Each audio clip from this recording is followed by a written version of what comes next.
네, 이번 주 시작하면서 많은 분들께서 관심 있으신 부분이 이제 이재용 삼성전자 회장의 오늘 2심 선고 어떻게 판결이 날 것인가, 오늘 삼성전자 주가 어떻게 또 희비가 엇갈릴 것인가에 대한 부분일 거고요.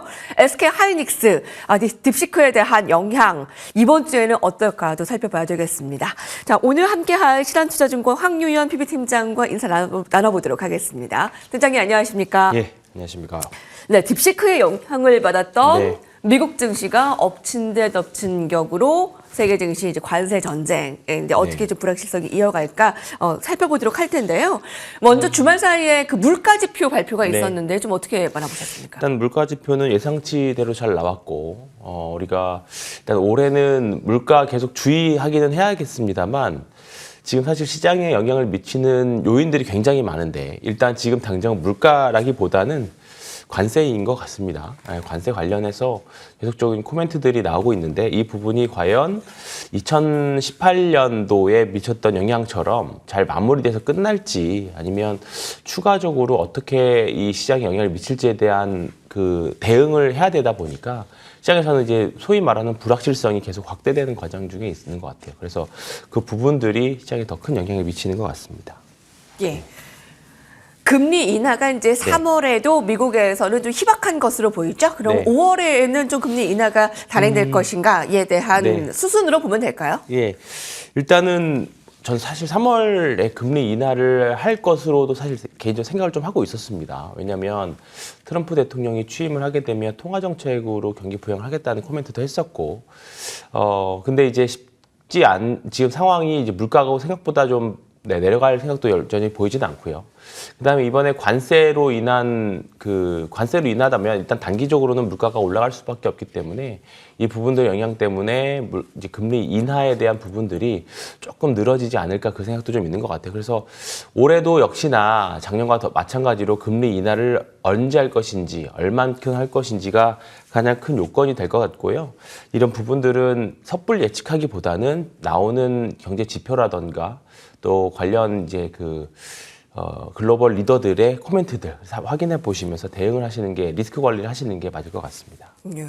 사실 그 총성 없는 관세 정책에 무역 전쟁 본격화할까 이 부분에 있어서 앞으로의 물가 상승이 야기되고 또 인플레이션이 계속 확대가 돼서 또 금리 인하가 지연된다. 이런 악순환의 그 우려감의 불확실성이 지금 가장 크지 않나 싶습니다. 자, 그럼 그와 관련해서 미국이 이제 캐나다, 멕시코의 25%, 캐나다에 대해서는 미국의 52번째 미국의 주가 되어야 된다라는 또 강한 얘기까지 했습니다. 눈에는 눈, 이에는 이. 지금 미국의 캐나다, 멕시코도 25% 맞불 작전 조치에 발표를 했죠. 산업에 미치는 영향 좀 체크를 해주신다면요. 네, 일단 당연히 증시 변동성에 엄청난 영향을 미칠 것 같습니다. 우리가 당장 지난 금요일 미국 증시만 보더라도 긍정적으로 다들 대부분의 토요일 아침 멘트들이 어제 분명히 오르는 거 보고 다 잤는데 아침에 일어나 보니까 대부분 다 하락해 있던 완전 그런 전강후약이었죠. 맞습니다. 그리고 주말간에 이제 야간 선물 이제 좀 장외 시장에서 거래되는 거 보니까 오늘 사실 우리나라 시장도 쉽지 않을 것 같다라는 움직임이 좀 나온 것 같습니다. 일단 저는 개인적으로는 이미 어느 정도 다 알려진 악재고 좀 과거의 관세로 인한 부분들이 다 시장에서 한번 겪었던 재료이기 때문에 우리가 이제 트럼프 대통령이 취임했을 때 무서웠던 게 2018년 아마 10월 달을 기억해서 그러실 겁니다. 그때 굉장히 조금 앞으로 관세가 또는 미국과 중국이 싸우면서 관세가 어떻게 닥칠지에 대한 그런 두려움들 때문에 시장이 굉장히 좀 많이 하락했는데요. 이번에는 이제 캐나다, 멕시코 시작이고 그다음에 또 주말간에 나왔던 뉴스는 중국이 추가적인 이제 보복 관세에 대한 내용 코멘트들도 있었습니다. 그러다 보니까 일단 단기적으로는 이 부분이 증시에 미칠 불확실성이 가장 클 것 같고 그리고 관세를 하게 되면 일시적으로라도 물가는 올라가는 수준이 되겠죠. 그리고 이게 더 지속적으로 된다라면 물가는 좀 내릴 겁니다. 근데 이제 디플레가 오면서 경기가 둔화될 수 있는 양상도 오기 때문에 이런 부분까지 생각을 한다라고 하면 시장에는 단기도 그렇고 장기도 그렇고 시장에 사실 좋은 영향은 아닌 것 같습니다. 다만 희망적인 거라고 하면 2018년도에 각국들이 일단 협의를 해서 좋게 결론이 냈었던 그런 경험들이 있었죠. 그런 부분들까지 시장에서 생각을 해준다라고 하면 좀 단기적인 시장의 조정으로 보일 거고요. 만약에 멕시코랑 캐나다 관세 부과한 부분들이 조금 더 확장이 돼서 우리가 생각하지 못한 것들까지 시장의 상상력을 동원해서 조금 단기적인 심리를 좀 건드린다라고 하면 시장 좀 조정 양상이 좀 2월 달은 좀 계속되지 않을까 그렇게 생각을 하고 있습니다. 철저하게 대응해 나가야 되는 구간이라고 생각하고요. 예상하기는 트럼프가 어떤 사람인지에 대해서 우리는 다 알고 있기 때문에 언제 어떻게 또 이제 코멘트를 또 바꿀 수 있기 때문에 이런 부분들은 섣불리 예측하지 마시고 우리가 투자하셨던 그 섹터나 종목들에 있어서는 철저하게 관리를 해 가시면서 대응을 해 가셔야 되겠다 이렇게 생각하고 있습니다.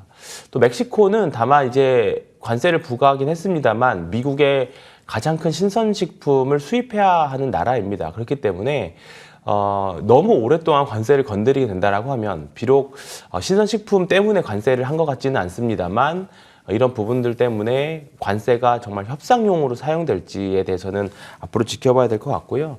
개인적인 생각으로는 2018년 때처럼 극단으로까지 갈 수 있지만 최악의 상향을 저는 모면할 거라고 생각하고 있습니다.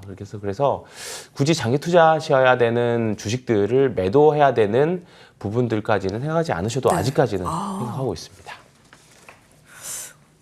우리가 2018년에 트럼프 일기 때 이미 좀 겪었던 일에 좀 맞닥뜨렸기 때문에 좀 예상을 할 수 있는 영역, 아주 최악으로 그때가 이제 치달을지는 않을 수 있다라는 부분. 다만 우리가 알다시피 트럼프의 성격상 예측을 할 수 없다. 그러니까 예측의 영역이 아닌 대응의 영역으로 해야 된다라는 말씀이신데요. 자, 그럼 대응의 영역으로 한번 대응 전략을 짜볼까요? 그렇지 않아도 딥시크 하나도 벅찬데, 자, 코스피는 이제 관세와 또 일본 금리 인상의 영향까지 다 맞닥뜨린 2월 증시가 시작이 되었습니다. 그럼 딥시크의 영향부터 살펴볼까요? SK 하이닉스는 뭐 금요일에 종가상 10% 이상 급락을 맞았고요. 또 삼성전자는 또 실적 부진으로 이 영향을 또 미쳤습니다. 이 두 주가에 대해서 먼저 살펴주세요. 사실 뭐 지난주 연휴도 길었기 때문에 그리고 연휴 때 별일만 없기를 바랬었는데 연휴 첫날부터 사실 딥시크 이슈가 나오면서 아마 주식에 좀 비중이 높은 투자자분들께서는 자산이 좀 있는 분들께서는 아마 연휴가 편하지는 않으셨을 거라고 봅니다. 그리고 금요일 날 주가 흐름들을 보면 딱 그 일정 부분 다행히 이번에는 연휴가 길었던 게 천만다행이었던 게 우리가 월요일 날 시장을 열었다라고 하면 하이닉스 같은 경우에는 10%보다 더 큰 하락이 아마 나오지 않았을까 생각이 됩니다. 근데 다만 긴 연휴 동안 딥시크에 대한 분석이 조금 더 좀 딥하게 이루어지면서 개발 비용이라던가 진짜로 그 좀 약간 저사양의 HABM을 맞는 게 맞느냐 그런 부분들이 여전히 조금 의심의 여지가 좀 남아있게 되었죠. 여전히 뭐 기술력이라던가 이런 부분들은 오픈소스이기 때문에 정말 자신이 없다면 공개를 하지 않았을 거다. 기술력들은 아마 어느 정도 검증이 되어가고 있는 것 같습니다. 다만 정말 개발 비용이라던가 어떤 메모리를 사용했는지 어느 정도의 출연 기간을 거쳤는지에 대한 부분들은 앞으로 더욱더 검증을 해야 나갈 것으로 생각이 됩니다. 다만 이 기간 동안 여전히 우리나라 하드웨어 업체들, 반도체를 만드는 하드웨어 업체들 동안에는 기업들에게는 당연히 악재가 될 수밖에 없을 것 같고요. 미국의 엔비디아가 보여주는 지금 조정의 양상도 마찬가지로 우리나라 하이닉스와 하이닉스 밸류체인들도 아마 그런 양상이 보여질 거라고 생각합니다. 삼성전자도 일단은 단기적으로는 마찬가지입니다. 그러니까 시장의 수급 자체가 이제는 정말 고사양의 HBM이 필요한 것인가에 대한 의문을 들기 시작한 한 주였기 때문에 어떻게 보면 이제 시장의 수급 자체가 하드웨어보다는 소프트웨어 업체들. 왜냐하면 이제는 저렴한 비용으로 AI를 만들 수 있다라는 게 어느 정도 시장의 참여자들로 이제 눈을 뜨게 했기 때문에 지난주에 AI 소프트웨어들이 급등했던 것처럼 시장에서는 아마 그렇게 바라보지 않을까 생각이 됩니다. 다만 지난주에 많이 빠졌던 전력기기 쪽은 계속적으로 전력도 많이 생산이 되고 만약에 당장은 좀 주가가 밀렸습니다만 저사양으로 만들더라도 계속 전력은 이제 더 많은 기업들이 AI를 만들 것이기 때문에 더 전력에 대한 필요는 더 많이 투자가 될 걸로 보입니다. 그렇게 되면 우리가 AI 전체 크게 묶어가지고 봤었던 AI 하드웨어 전력기기는 이제는 좀 이제 다른 시각으로 좀 봐야 되지 않을까 생각을 좀 들고요. 앞으로는 하드웨어 쪽보다는 소프트웨어 쪽으로 좀 더 집중을 하시는 게 좋을 것 같습니다. 하드웨어보다는 소프트웨어에 조금 더 비중을 좀 싣는 전략으로 본다면 이 딥시크와 관련한 또 이 섹터들의 겹포제까지 네.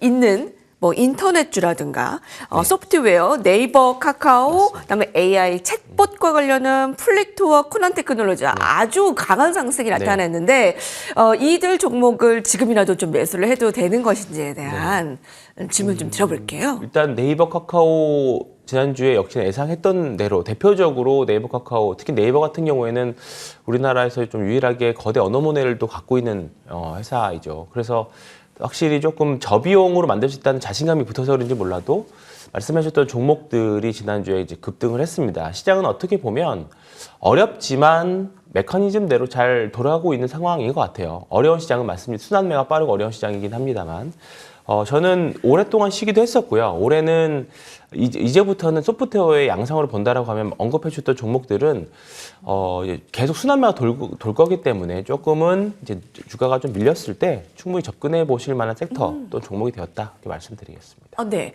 소프트웨어 쪽은 뭐 이미 출발이 되었지만 네. 지금이라도 맞습니다. 뭐 같이 동참해도 나쁘지 않다라고 말씀해 주셨고요. 자, 그와 반대로 그럼 전력 설비 쪽에 많이 빠진 부분에 대해서는 지금 저가 매수에 대해서는 어떻게 보세요? 전력 설비 종목들은 일단 일시적으로는 조금 충격이 있기 때문에 저는 중장기적으로는 매수 관점이라고 봅니다만 단기적으로는 조금 조정의 양상을 거치고요. 지난주에 네이버 카카오가 올랐을 때처럼 올라야 오르기 시작한 거거든요. 그렇기 때문에 일정 부분 추세를 극복할 수 있는 주가의 흐름이 좀 나왔을 때 접근하시는 게 저는 좋을 것 같습니다. 네. 네.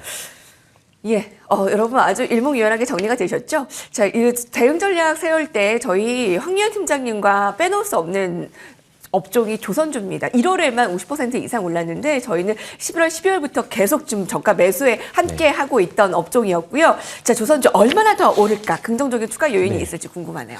얼마나 오를까에 대해서는 사실 말씀드리기는 어렵습니다. 가는 종목이고 추세 상승 종목이기 때문에 사실 지금부터는 얼마큼 올라갈지 보다는 어떻게 매매를 해야 될지에 대해 고민을 사실 더 많이 해야 되는 종목인 것 같아요. 실적도 실적이지만 계속적으로 대내외에서 긍정적인 뉴스들이 계속 나오고 있기 때문에 실적 어떠한 뉴스가 나왔을 때 세론보다는 저가 매수가 더 들어오는 그런 업종입니다. 일단은 2026년, 2027년까지 토크가 차 있고 그 이후에도 또 LNG선과 같은 선박들의 수주들도 충분히 예상되는 구간이기 때문에 지금 조선주들은 조정이 줄 때마다 조금씩 매매를 해야 되는 또는 매수를 해야 되는 업종이라고 일단 당분간은 그렇게 생각은 하고 있습니다. 일단 관세에 대해서도 조금은 멀리 있는 상대적으로 멀리 있는 업종이기 때문에 조선주들은 올해 상반기까지는 계속 특별한 악재가 오기 전까지는 계속 가져가야 된다는 생각이 들고요. 오, 그렇군요. 그리고 지금 조선 기자재 업체들이 사실 상대적인 수익률도 훨씬 더 좋습니다. 조금 변동성이 크긴 합니다만 엔진 업체들은 상반기에 좀 누릴 때마다 계속 관심 가지고 보시면 전 좋을 것 같습니다. 상반기에는 계속 보고 조선 기자재 쪽을 좀 더 자세히 보자. 자, 2월 전략 세워볼게요. 지금 딥시크 쇼크 여파가 채 가시지 않은 상황에서 트럼프 관세, 또 미국 일본의 금리 인상으로 인해서 엔캐리 트레이드에 대한 또 우려감도 시작을 이제 했는데 2월 증시가 시작이 됐는데 어떤 쪽에 좀 비중 실을까요? 여러 가지 악재가 좀 계속적으로 나오고 있습니다. 관세도 그렇고 말씀하셨던 통화와 관련된 엔캐리와 관련된 내용들도 좀 있고요. 과연 통화정책 가능성에 관세로 인해서 변화가 있을까에 대한 부분들은 계속 앞으로 나온 뉴스를 보고 확인을 해야 되는 작업일 것 같고요. 또한 딥시크 이슈로 대형주들이 계속적인 부담을 가질 수밖에 없는 장세입니다. 우리가 관세 종목으로 인해서 대형주들, 뭐 자동차부터 당장은 오늘 좀 걱정을 해야 될 부분이고, 그다음 딥시크 이슈로 반도체 대기업들도 마찬가지로 걱정해야 될 부분입니다. 종합을 해보면 일단 지금 지수를 이끌어갈 수 있는 대형주 종목들이 사실 힘을 받을 수가 없는 상황이기 때문에 사실 지수에 대한 미련을 좀 버려야 될 것 같아요. 그렇기 때문에 지수 플레이보다는 지난주에 뭐 소프트웨어 그리고 로봇 관련, 또 자율주행과 관련, 그 다음에 아직은 상대적으로 좀 조정이 조금 더 진행되고 있는 소비재나 화장품 관련 종목들은 관세에서도 좀 멀고 한국 시장만 좀 더 유독 좀 더 잘할 수 있는 기업들이 좀 많이 있습니다. 그렇기 때문에 지금은 중소형주 단에서 트레이딩으로 좀 계좌의 잔고를 좀 늘려나가는 그런 양상이 될 것 같습니다. 다만 모든 시장의 심리가 무너져서 다 무너져 버린다라고 하면 사실 뭐 개별주라고 해서 어떻게 쉽지는 않을 거라고 봐요. 그렇기 때문에 리스크 관리 2월 달에도 리스크 관리를 계속적으로 주목적으로 지속적으로 하셔야 될 것 가장 중심에 두고 하셔야 될 것 같고요. 서두에 말씀드렸던 것처럼 관세에 대한 부과 이슈는 우리가 2018년도에 한 번 더 겪었던 이슈이기 때문에 그때보다는 저는 약할 거라고 봅니다. 그렇기 때문에 이번에도 조금 어느 정도 주가가 많이 밀린다라고 하면 저가 매수의 기회를 삼으시면 좋을 것 같습니다. 네, 중소형주 단에서 악재를 피해갈 수 있는 부분 황유현 팀장님과 함께했습니다. 감사합니다. 네, 고맙습니다.